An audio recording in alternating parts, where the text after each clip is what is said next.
Hello,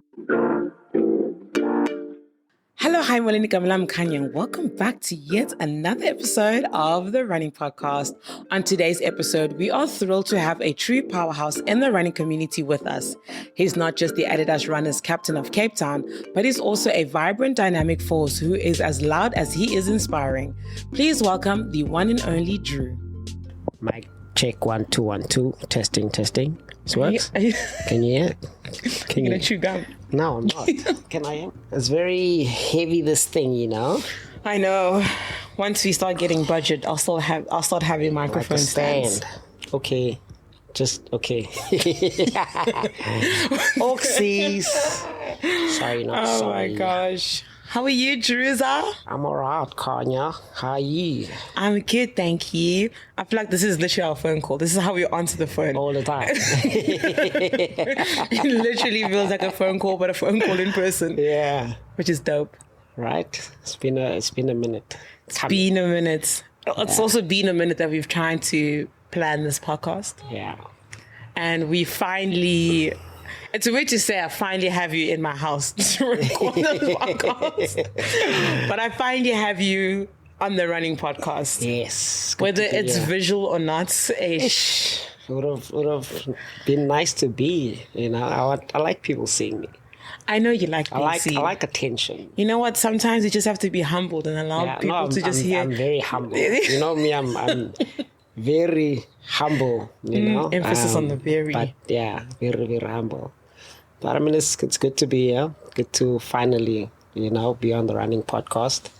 I feel like, yeah, it's been a minute, us trying to make this happen. And there've been a lot of obstacles, so good to finally be here. Thanks for having me.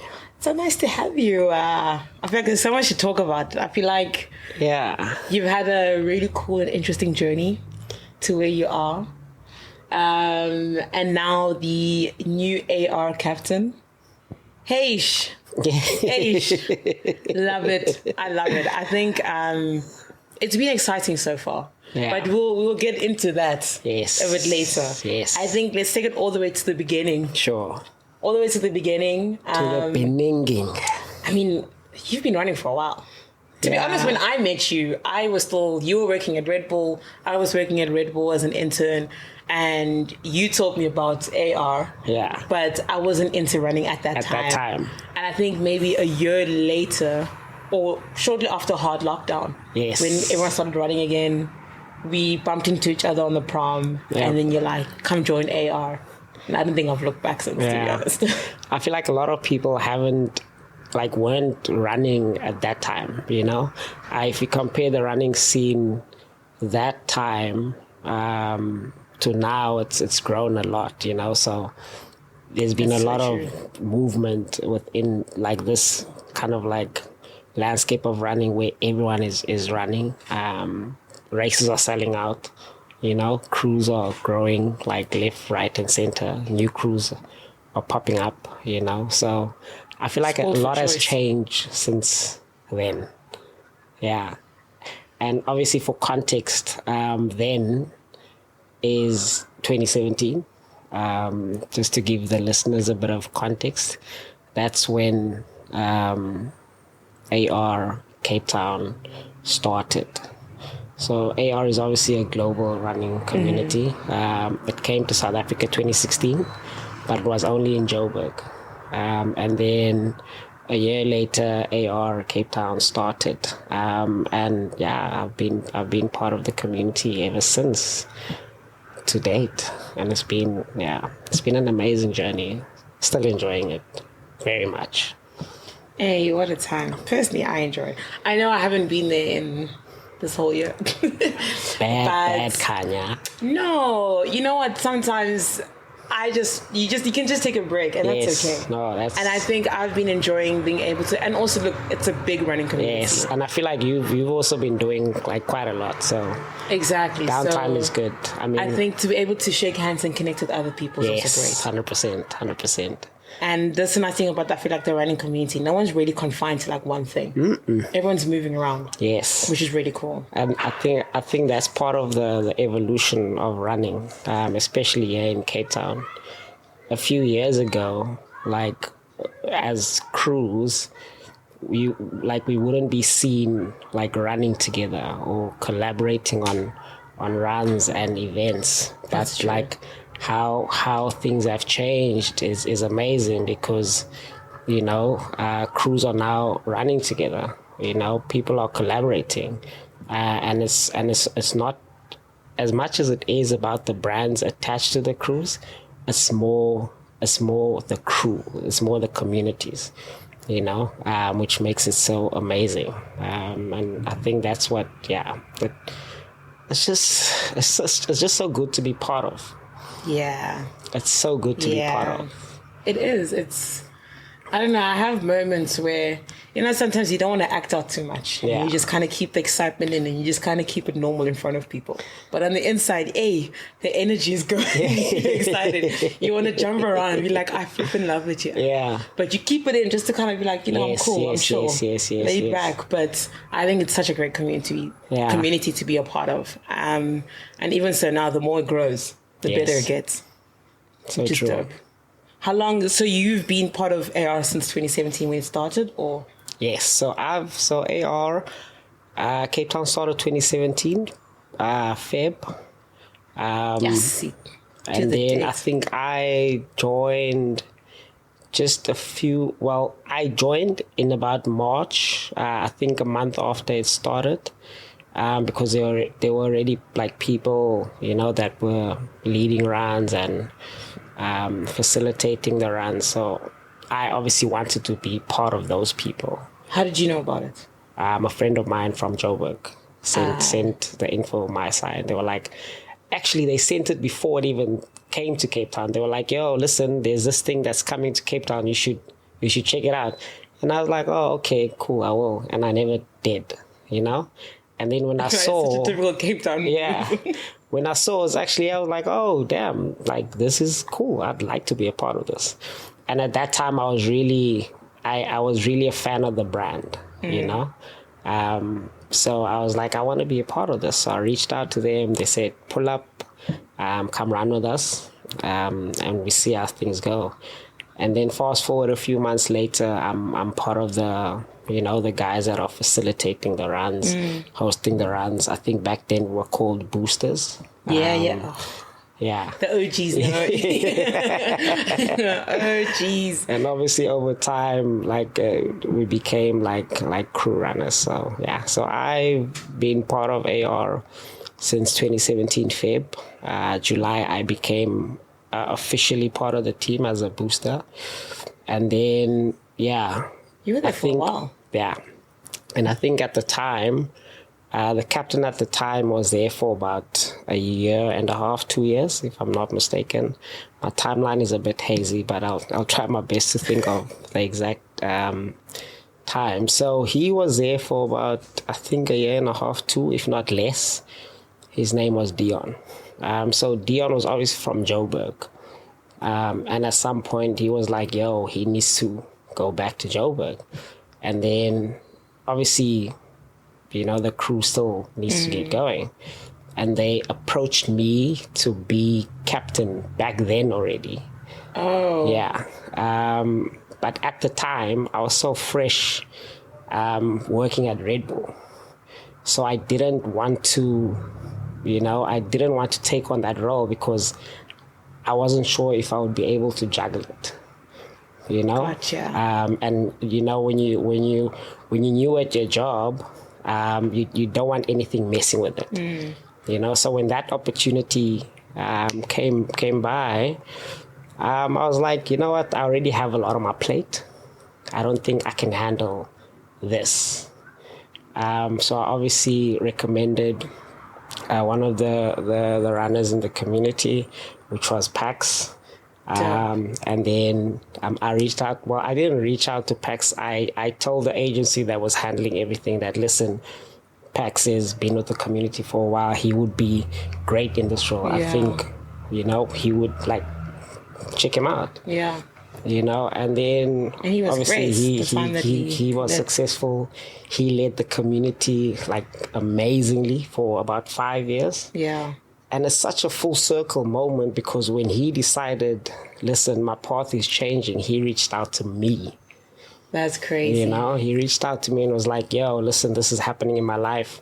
I can't, do this anymore. So they're going to want someone new. And at the time, I was like, I wasn't even, when we had the conversation, I wasn't even thinking of stepping into the role because, like, I had left the crew at the time.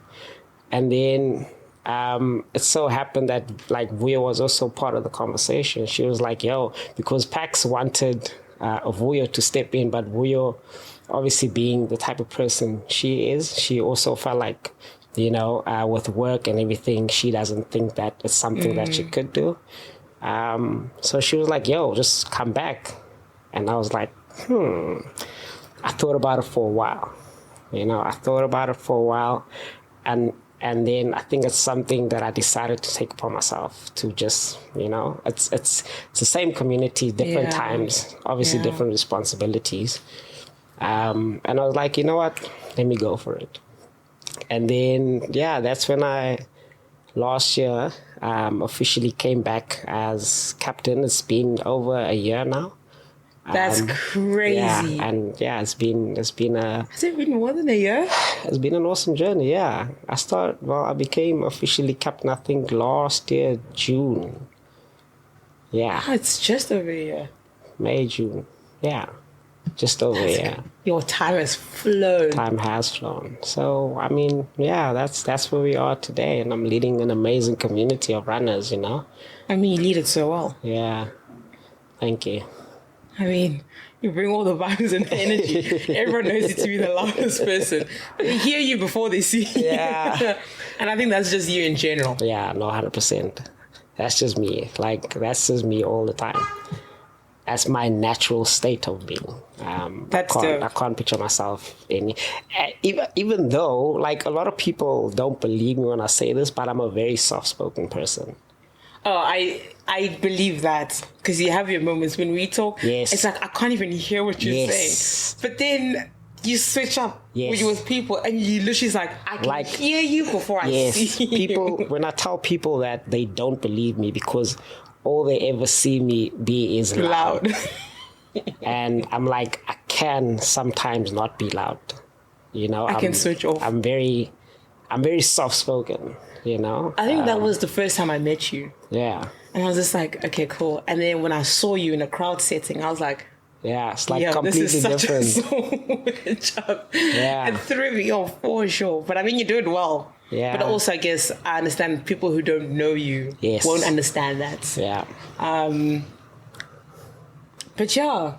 Hey, what a journey. Right? What a journey. I know that you've run a marathon before. Yes, I have. What a time. I remember you running. What a time. I'll never forget that day. Actually, I think I was still fresh at AR at that time when you ran the marathon. And that was actually shortly after COVID when things were starting to go back to normal. I just joined AR, but also I was injured and I couldn't join the training block. And I remember supporting and I remember seeing you, Vuyo, Dill at the time when you were still a booster, coming through the cheer zone. And I remember having FOMO because you guys looked like you were literally enjoying it. Yeah. I don't know if you guys were sitting in the pain cave or not, but it honestly didn't look like you ever were sitting in the pain cave, but you made it look so cool and so enjoyable that I was like, I'm going to do this next year. Yeah. I mean, when you run a marathon, you can't not be in the pain cave, I know me personally, like I was in pain. Like, I think there was also a picture of me that was taken when I was like, literally, I was 5 to tears, I was 5 to crying because damn, like I was dying. It was hot, the route was a bit hilly back then, before they changed it up. And I was just going through a lot, but I was still enjoying the moment because we knew what we're getting ourselves into. Yeah. We obviously trained towards it, but like sometimes your training doesn't go according to on the day. Yeah, on the day. But yeah, I was. Was that your first marathon? 2022. Yeah. Hey, Yeah. we're training for the second. Yeah. So I obviously was 2023 when I was training for the second one. That's when I got injured. You're injured for a while. 2023. Yeah, towards the end of 2023. That's where I got injured. And yeah, I had to delay the second one because You walk around in crutches, bad. and then from the crutches you were limping. From the limping, you went onto the it bicycle. was bad. But what a journey, man. Damn.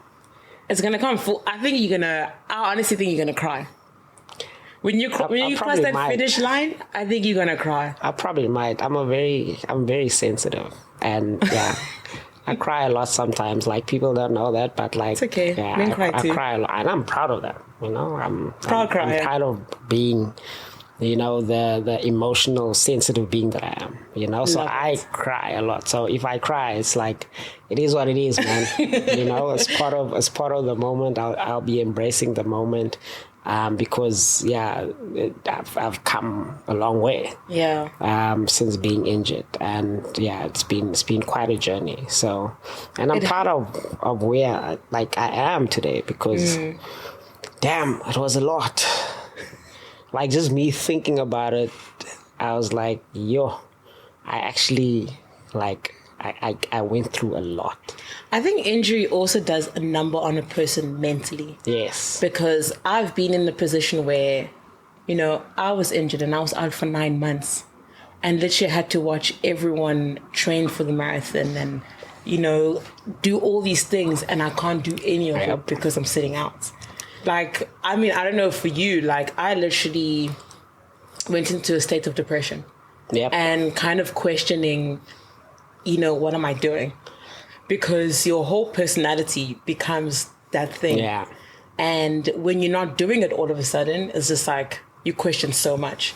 But also I also found beauty in that because you kind of actually find yourself.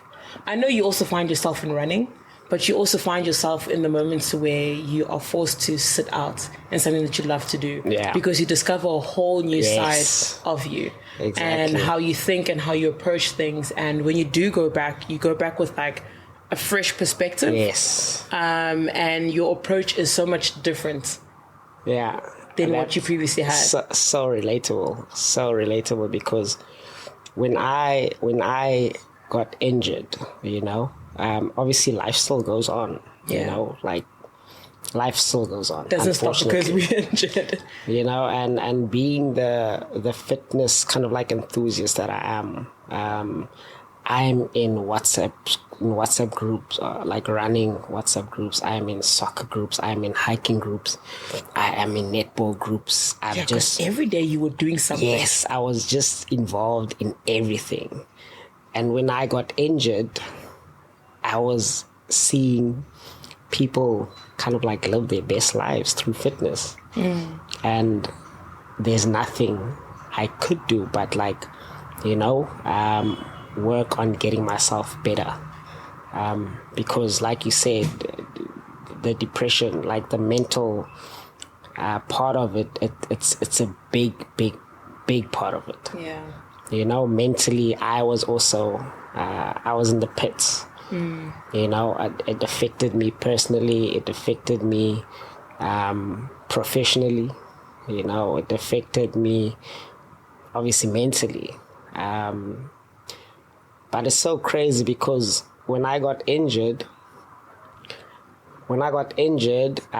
it's like I was looking forward to obviously taking part in Cape Town Marathon, and then the injury came. Yeah. And then I took the necessary steps of going to a chiropractor and seeing what's wrong, because I remember we were running with full send that Saturday, and when I finished the run, my right knee was swollen, it was fat. It was fat. It was fat. My knee was fat, compared to my left knee, which was normal. So I'm like, there's something wrong here. That's not normal. That's not normal. Off. There's something there. Something here. And I need to get it checked out. So that's what I did. I booked a session with a chiropractor, and they they put like needles in my knee. They did the checks. They did the necessary checks, and they were like, yeah, something is wrong. So they booked me. They referred me to a surgeon, a knee surgeon, who I also went to. And when he did the necessary checks, he was like, yeah, something is off. But I can't tell for sure. Eish. So I needed to do like a scan, which I also did, and paid lots and lots of thousands for that one, because this thing is expensive. Thank God for medical aid at the time. Hey, shout out. And when the scan came back, the surgeon gave me a call, and I was at Daisies at this time. Like I was living my best life at rocking the Daisies. I was might as well have a big hoorah before I was rocking the Daisies. I can't. And this guy hit me up. He was like, "Yo, so your scans came back," and he was like, "You've got two options. It's either we go conservative or we go non-conservative. Conservative is when they put you in a knee brace, rehab." Limit your movement for a certain amount of time, and I think he said there's about 60% chance of being normal. And then it was like non-conservative. Obviously said like going under the knife, surgery on your knee. That will obviously mean you'll be out for like 4 to 6 months, put in a brace, the necessary steps. And I was like, you know what?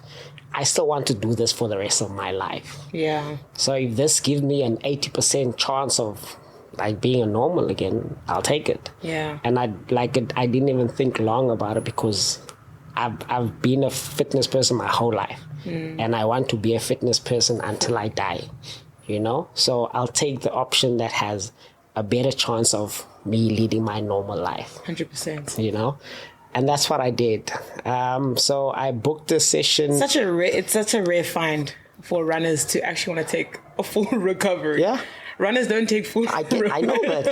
They don't take full recovery. Because for me, the thing is, this was my second surgery. Like, I had surgery on my knee before, like years prior. So I know what it means to actually, follow the necessary steps to be 100% again. If you don't follow them, it's going to bite you in the ass. So I was like, you know what? I'm going to take my time with this. Yeah. I'm going to do what I have to do.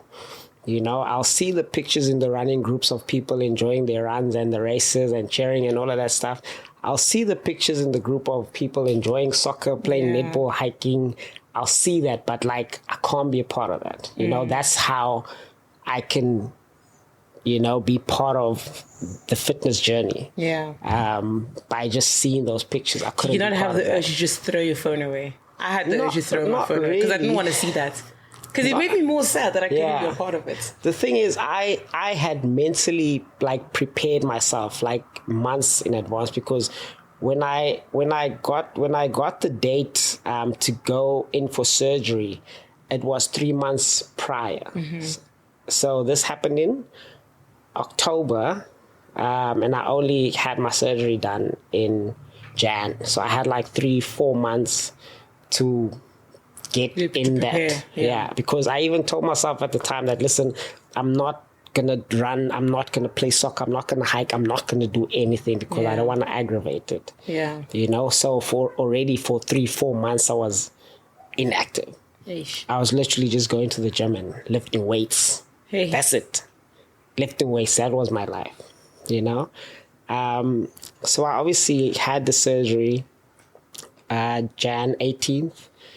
Had the surgery, calcium, I keep saying calcium, I say it all the time, I don't know why. Cartilage. Do you think you need calcium? Yeah. Should I give you a glass of milk?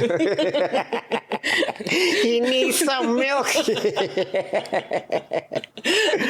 No, yeah. But my cartilage was messed up, obviously doing so much, so they needed to repair it.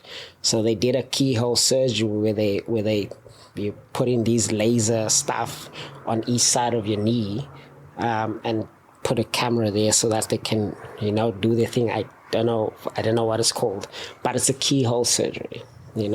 After the surgery, they showed me what it looked like, and I was like, this is actually so cool. And they sent me the videos, but like I couldn't save them. I was so upset because that was like the coolest thing I've ever seen. It's like still don't have them. Videos of these things in your knee. Surely you could ask the doctor to send them to you again. Maybe I should actually. Yeah. Maybe I should. Maybe don't post them, or if you do, just give a warning. Probably. Like, I post a lot of stuff. Yeah, you do. Yeah. So just give us a warning. Yeah. But it was literally so cool. It's like, these cameras inside your knee and you see everything. It's like, it's so big, but it's so small. So tiny. It was really fascinating. Maybe I need to get those videos because, I hope other people will think it's cool because I think it was like really cool. I think you should have gone and studied medicine. Maybe. So, I did the surgery. I was out for about 4 months. Couldn't do nothing. Well, for the first 10 days, it was like a strict, just stay on your backside. Don't do anything. Don't move that leg. Just stay on your backside. If you need to move, we've got crutches. We'll give you crutches. 10 days is... It's a long time. 10 days is a long time to be sitting. Yeah.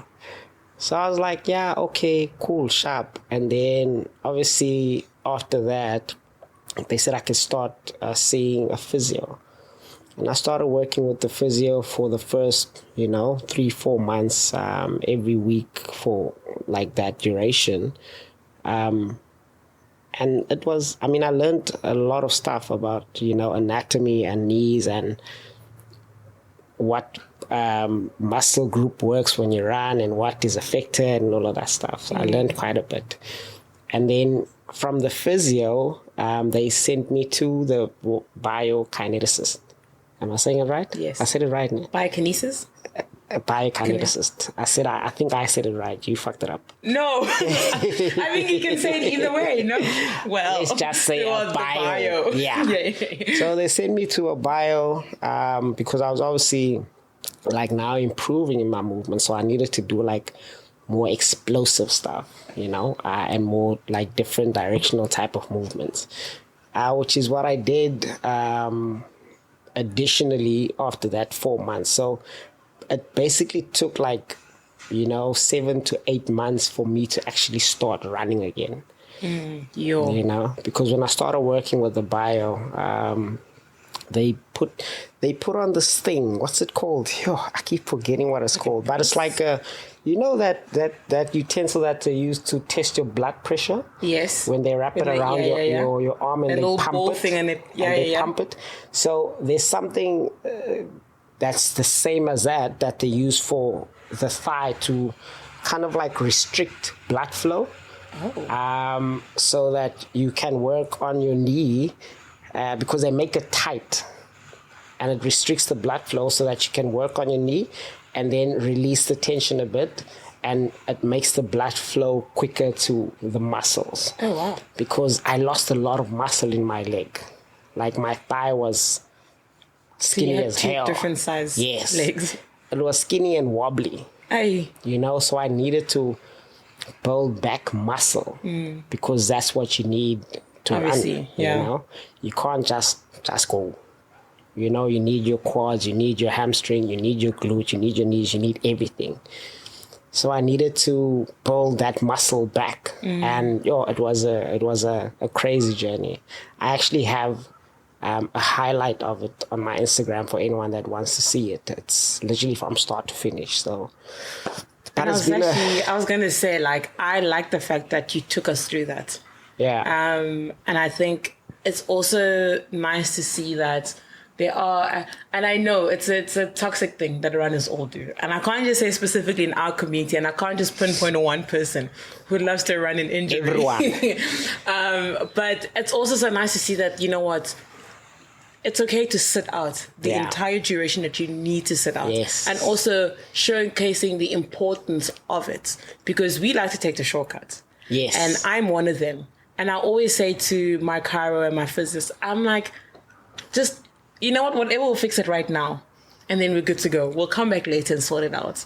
And it works for a while, but then up until all of that builds up and you actually can't move, it's just like, but was that worth it? Yeah. Because at the end of the day, one, it's a waste of money. Two, it's a waste of time. Yes. And now you're back to square one. Exactly.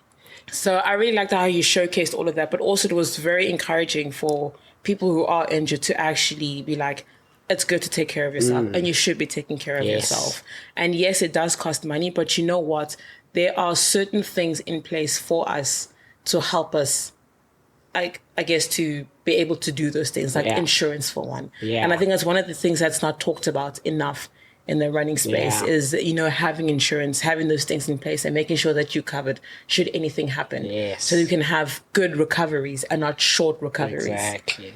Because it's really expensive, you know. I don't know how I would have survived if I didn't have like medical aid, because there was the expenses were a lot. Yeah.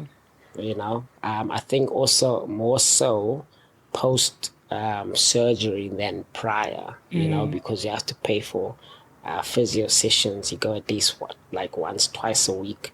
Additional to that, you have bio sessions every week for like months and months and months, you know. And then after that, I couldn't run yet, but I could cycle. And I bought like an entry level, you know, bike because that's the only way I could be part of the community is by cycling with it. Hey, and you were leading off a bicycle. You know, I was just like cycling. I'm like, guys, let's go. Come on, guys, let's go. You know, people are struggling. I'm cycling. You know, but that also kind of like helped me because that was also like part of my recovery. Yeah. You know, not putting pressure on my knee, but like strengthening my muscles and my quads, my hamstrings, all of that. So that was part of my journey as well. So Are you still cycling? Nope. So what are you doing with the bicycle? It's just chilling. I can take it off your hands. It's fine. I still like it. I mean, you can like it, but I can make use of it. No, it's fine. I'll make use of it too. It's fine. When you're running now, you're fine. It's now. fine. It's fine. I'll use it and like cycle around the neighborhood, like in summer when the weather is nice, you know. But I got it for such a steal. Also, it was like. It's when you look at it, it's like it's one of those bikes that cost like what 40, 50, 60,000. Yeah. But I literally got it for like $2.5 grand. I'm looking for a bicycle. But and it was I think it was an entry level one, basic. It doesn't have like gears and stuff. That's fine. As long as it has brakes. Pedal. Yeah. You know what? As long as it has brakes. I don't need gears. It's fine. It's fine. It really, and it's actually so cool that I've gotten to also see that. Yeah. From when we met, before I even joined AR, you being a booster. Booster, OG. We are boosting people. Listen, all the way to like watching you step into captaincy, obviously the injury, but coming out of that injury. And now here we are as two Cape Town Marathon ambassadors. Ambassador to ambassador. Yes. I forget about that sometimes. Eh? Cape Town Marathon ambassador. That's who you are. Yeah, that's who you are. This made me think of that Spider-Man meme. Yeah, when they're pointing at each other. Yeah, that's who you are. It's crazy because, like, I've been in the running scene for a while, you know. You obviously meet a lot of people. You interact with a lot of people. And coming from injury and basically starting to run again, you know, I never thought it would be something that, you know, would happen to me, you know. I don't even think I would be someone they'd considering, listen, I just come out of surgery. Yeah. I mean, injury, you know, I'm literally only still recovering, you know. So when that happened, I was like, oh, damn, okay. Like people are actually watching. This is your comeback season. People see what's happening, you know. So, hey, man, what a time, man. What a time. Honestly, I also think timing is everything. Yes. And I think you stepping into captaincy, coming out of injury, doing your first marathon, post all of that, and I think you're gonna cry. And I think, you know what, you'll have enough time. You'll have 42 kilometers to think about all of this stuff. And then when you get to the finish line, it will literally all just come out. Erin will be there to take photos. Erin's also in the room. There's three of us. You will be crying. And I think it's going to be such an awesome moment to be able to celebrate and to look back at like all the moments that you've gone through. And it's not just like it's been literally over time. Yeah. Literally over time. And I think it's going to be so cool to see. And I think it's already inspiring. Yeah. And I think it's going to be even more inspiring seeing you cross the finish line. Yeah. And it's epic also to know that, you know, you're an ambassador. You just started running yesterday. You literally just started running yesterday, and you're an ambassador. Yeah. And I think that should, if anything, motivate you even more. Yes. To want to actually really do this and be able to finish strong. Yeah. Even though the loop of death will all get us, but I mean, you know, no matter how much you train, it's still gonna get us. Hey. But I mean, it's it's perfect timing. Yeah. You know, just going back to what you're saying about like believing in everything happens at a specific timing. I feel like it's perfect timing. And I feel like this is like, you know, comeback season. Yeah. You know, so obviously training has already started. We're getting fully immersed in, you know, the long runs, the sweat, the tears, you know, the early mornings. Sometimes even when it's raining, you know, because I mean, the training block is over a winter period. Yeah. So I think that's also part of the whole process. You need to enjoy the whole process, you know, Absolutely. from literally start to finish. Absolutely. You know, because it all matters.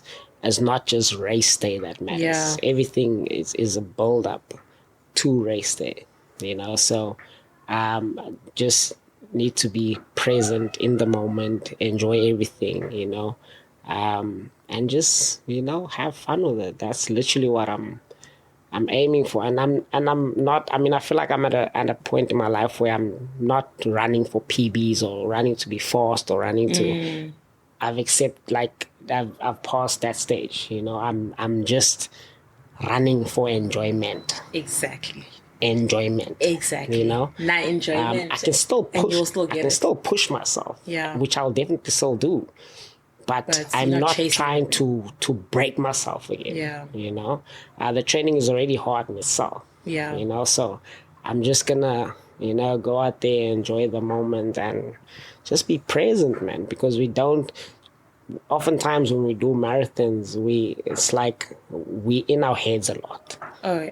You know, so just being present from kilometer 1 to kilometer 42. So a lot of time to think. Yeah, it's a long. And even those extra 200 meters at the end also can do a number on you. It can also do a number on you. Yeah, you know. So yeah, man, I'm looking forward to it. It's perfect timing. I think like it's also cool that this is your first one back in a while. It being almost a world major. Yes. Right? That's insane. Right? That is actually so insane. That's crazy. That is so crazy. Because God willing, everything goes according to plan. Because I feel like it will. Yes. It will. I feel like we have to. Because, we can't not have a world major. Like, imagine. An African soil? Cape Town is already an amazing city. Imagine having a world major in Cape Town for Africa's first world major. I think it's like we steering the movement into that direction. So, damn. Okay. How sick would it be like when we get it, we then become bigger than all the other ones because it's Africa. It's Africa. Most of the people that win these races are all from Africa. Yes. I mean, we already had Kipchoge running on our prom. Bruh. It's giving he was testing on the loop of death. He was testing on the loop of death. So he knows what he's in for. That is actually so true. Damn. So, I mean... Maybe he knows something that we don't. You know what? I want to take this as a sign, as like It's a cooking up sign. something. There's something there. In the world Maybe he got told something, you know, in what? conversation. So Or he's secretly, like, he could be the advocate for this. maybe could be pushing it. To be maybe like, he's you the know what? African ambassador. It makes sense, right? You know what? Because one plus one makes two. Right? No, yeah. Damn, that is starting so to make crazy. sense. That is so It's starting crazy. to make sense. And why not have Kipchoge come test out the grounds? Why not? If not, why not? If not, why not? Really? Like, And you know what? That's a valid question. I'm not going to fight it. I strongly believe that he was sent Yes. to come check out the grounds. Damn. Even though he's not in the three stripes, but you know what? Nike's doing their thing. Hey, man. And they're Running is sussing running. out. They're Yeah. sussing out, and they did a great job by sending him here, first of all. And I'm glad that the first thing he checked out was the loop of death. Yeah. I think he's probably in his head like, the beginning, easy. Yeah. Apparently, this is the hardest part. Or it could have been like loop of death. Why is this the loop of death? Because it's so easy. I mean, it's Kipchoge, you know? That's also true. But damn, I actually love that theory. I love a good conspiracy theory. I love that theory. But I think I feel it in my bones. The same way as I felt the World Cup that we were going to get it, I know we're going to get this world major. Okay, and now I'm feeling it too. Good. I'm feeling it. Good. Feel it. It is here. Philip is coming back, guys. Philip is coming back. Coming back to Cape Town. Philip is here. Damn, that's crazy. I think this is going to be awesome. I think this is going to be a big one to celebrate. Yeah. And I think, if anything, like one of those things that you want to push on social media to make sure that people do show up. Yes. Even though tickets are sold out. Like literally months before the race. Imagine. Which has never happened before. Ever. Literally. Ever. I mean, I don't know about trail. Trail is not sold out, but if you want to run trail, do it. Erin is advocating for the trail. She's advocating for trail. And it has a lot of aesthetics. There's an aesthetic, the mountains and the ocean, and what did you say? The small rocks also? Erin doesn't like road running because she said that she doesn't see the small rocks and the mountains and the ocean. Shame, man. So aesthetically, it's not for her, and the mountain is for her. And for all of those mountain goats, it is there. it is there. There's still tickets available. So if you didn't get a ticket for the Sunday, for it, man. the Saturday is still a thing. So Go for it. but again, it's a celebration in all. Yes. I think the entire weekend, it's a jam-packed weekend. That not It's just that literally- weekend, it's not that just week. Facts. That whole week. I feel like Activation. yes, I feel like the Cape Town Marathon week is gonna be different to what we know, because 100%. I feel like this is the year we're showing out. Oh yeah. You know, I feel like from Monday, Tuesday, Wednesday, there's gonna be activities every day. If not 2 weeks before. Even the expo, I feel like the expo is gonna be Even next bigger, level. yeah. You know, I mean, we literally practicing to be a world major, so I feel like we have to. You know, step one was selling out the tickets. They already did. 2 years in a row. You know, so how cool would it be though if like they had to sell more tickets? You know, because I think as a major you need to, I don't know, like what is it, host a run for like what, 30,000 or 35,000 people. I think it's a requirement. Okay. So maybe they could be like, yo guys, listen. Hopefully that's just my thing. I'm not saying that's the case. So the chat was, once they sell out, they sell out. Yeah. And they won't be, like, we're on that group and they said they will not release any more tickets. I also had the same theory where they would surprise people, say, you know what, there's 1,000 more tickets. More coming. And literally it will sell out like this. Like literally within hours. I don't even think a whole day, like it won't make it in a day. Even though as a South African we don't have money, but you will find money. Our economy is on our neck, but like I feel like it would sell out. How crazy is that it's become the hottest ticket? Yes. Because previously it was never the hottest ticket. And now it's literally become like, and it's so crazy because when we were at 75% or 80%, I made a status and I said, guys, buy your ticket now. It's selling out. The fact that we were at 75% at that time, literally, I was just like, that's crazy, because that's never happened before. And I was like, guys, buy your tickets or you will be sorry. And Do you know how many people DM'd me? And I'm still DMing me. And I'm still DMing Like today. even people I don't know, I'm like, me why too. do you think I've got tickets?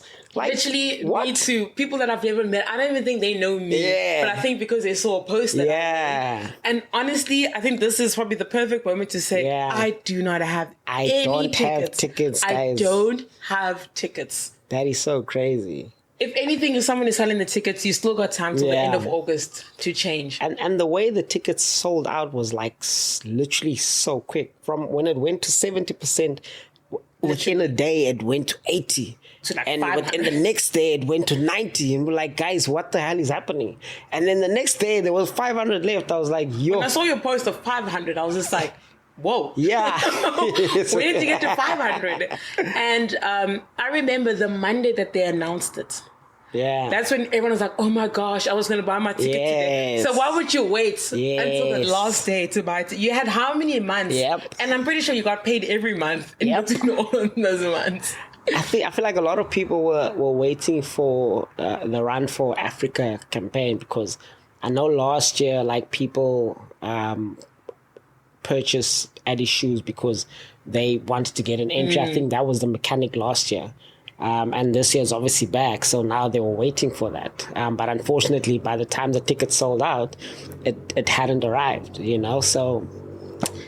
These things, you know. Which is hard to say, but I honestly hope that they find tickets somewhere in the abyss, and they release some tickets for people. But again, it's gonna sell out so quickly. I'm hopeful. And I think that's what added to the excitement for me, is the ticket sales for one, the hype around it, and even going to the launch of the Cape Town Marathon training schedule stuff when we went to the office. And Gerda was there, and she gave like a really cool speech and stuff like that. So that, for me, that every small thing that's been happening, it's been adding onto the excitement. And I obviously sat down with Liz and Clark from Cape Town Marathon and Faces, and just chatting to them, and I guess bouncing off of their excitement for it. I mean, they already predicted it, that they were going to sell out before we even reached 75, 80%. That's so wild. So that was, in itself, that was so cool to be able to hear that from them. And I was just like, okay, sick. I'm buying into this. I was like, yeah. Cool. I feel like you're right. Because like, even now with all of that happening, and obviously them launching the Cape Town Marathon, Boston 13, which looks amazing, by the way. They feel amazing. I want a pair. I want. I've already got a pair, but I want that one. I want it. But yeah, even like, I think the next thing now is obviously people getting excited for the training. Yeah. You know, which is an exciting period, because this is where we have to, lean on community. Exactly. Dig deep, you know, carry each other, support each other, motivate each other. I think the way that the community is now set up, where it's a bit more open, it makes it more exciting to be like, oh my gosh, you're running the marathon. Yeah, me too. Yeah. Okay, cool. What are you doing? Like literally together, all our personalities are changing into marathon runners. That's my entire personality right now. Is training for 2 marathons. I'm like, don't talk to me about anything else. And time is going to fly. Oh, yeah. Because I feel like the first 6 months of this year has already like we're mid-July. Bruh. As to when we got to mid-July. Bruh. I don't even know when May happened. Damn. Like, everything was flying. I feel like this couple of months is going to fly. And people should wake up. Oh, 100%. Because it's late. 100%. It's late. We're late now. Do you know what's crazy? The first, half of the year, I was obviously working, but, at the end of Q2, I was like, I have nothing to show for the first half of the year. And I was like, oh, crisis, I need to start working. And I feel like in this month alone of just pushing, I'm like, oh my gosh, I might have something to show for at the end of Q3. I'm like, okay, cool, I'm excited. Let's go. But yeah, I agree. People should wake up, because time is flying and you have nothing to show for by the end of this year. Yeah. I suggest you start today. Now. Do something. Wake that up. thing that you've been thinking about and dreaming, start today. Today. If you want to start running today. I can't guarantee you a marathon ticket, but there's always a train. next year. Yeah. Train for next year. There's still Bloomberg Marathon. Yeah, I don't know if that's sold out. Yeah. But there's a marathon to be run somewhere in the world. So train. I mean, there's half marathons as well. Exactly. I have a friend, really actually, funny want to. enough, he asked me for a ticket, and I told him, you snooze, you lose, and I gave it away. And I said to him, but still train. Yes, of course. Because you never know. You never know. Train. Stay prepared. Train as if you were going to get the Stay ready. And before I went to Berlin last year, I remember I was chatting to Charlotte, and Charlotte's like, we don't have a ticket for you, but train. Yes. And I was like, what am I training for if we don't have a ticket? Like, what am I doing? She's like, no, train. I was like, okay, cool. So I still continued training, and lo and behold, I got an entry to go run. And I was like, oh, wow, I'm actually kind of glad that I sort of kind of trained. Stay ready. Even though I didn't really train, but I still, like, I put effort into going for those long runs. But gotta stay prepared, man. If you don't have an entry, train. Like, life will come at you so fast. 100%. You need to stay ready. Exactly. And especially, I think also when you're determined to do something, you want to do something, it will happen. Yes. I feel like if you speak it into the universe, I feel like the universe is powerful. If you speak something, I've seen it with myself. Existence. Like, I speak a lot of things into existence. You know? A friend of mine told me to never, underestimate the power of speaking something into existence. So a lot of things that have been happening in my life, I kind of like speak it into the universe. Exactly. I have a journal, and I journal my things, and I write, and some of them are ridiculous, right? If I had to kind of go back, I wrote a list when I was 26, just before 26, 25, 26. And on that list was 30 things I want to do before I turn 30. Yeah. And on one of those things was to do a global campaign. Yes. With Adidas. Oh, Lord. And lo and behold. Oh, Lord. That happened because I kept telling myself it's going to happen because that's what I want. And I'm going to write down an impossible thing. Yeah. And at that time, modeling was not even a thing. And I was like, but that's what I want. Yep. But even before then, a billboard was also on there. And I was just like, I don't know how, but I think that's what I want. Yes. And I think that's what I'm going to go for. The power of speaking things into existence. Exactly. Into the universe, Because, I mean, global campaign is a big deal, It's a big deal. Hey, from global campaigner to a global campaigner, There's a lot here. There's a Cape Town Marathon ambassadors. Yeah. Hey, because even me, like, obviously, I've obviously done, like, a couple of, two global campaigns with Addy, with a lot of, the AR movements that happen annually.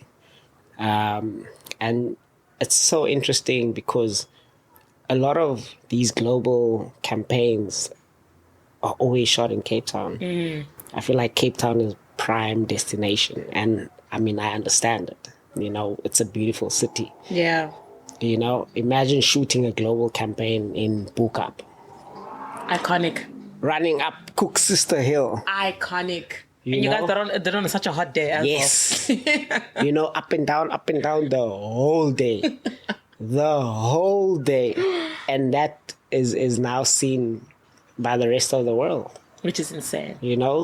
Running and doing campaigns with like Kenyan superstars, Olympians. And you're running beside them as part of a Move for the Planet campaign. Like, what? It's insane. I'm running with Kenya's fastest man, and he's right next to me. The director's like, hey, you need to catch up with this guy. I know he's fast, but like, you need to keep up. Because... 360 pace or nothing. Imagine. Hey. Yes. Yo. My battery is dying and we are also running over time. But I do want to say thank you so much for coming on to the Running Podcast. I really do appreciate it. I'm glad we finally made it here. And I think people are going to be so inspired by your journey, and even more so when they watch you cross that finish line. Yeah. And for me personally, I'm excited to see you cross that finish line. Thank you. And I'm excited to see you train. Thank you. And yeah, keep being the light that you are in the running space and the loudest person. We do actually appreciate it.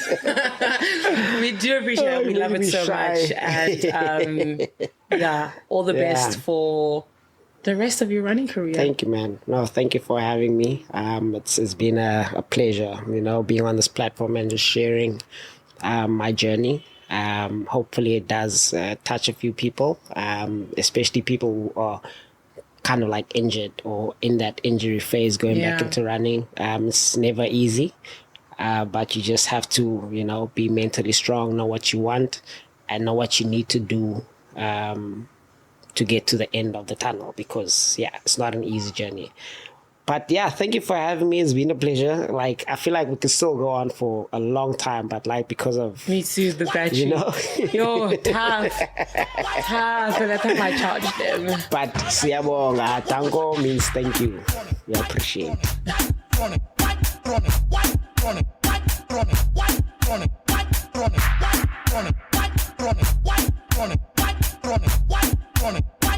Why are you running?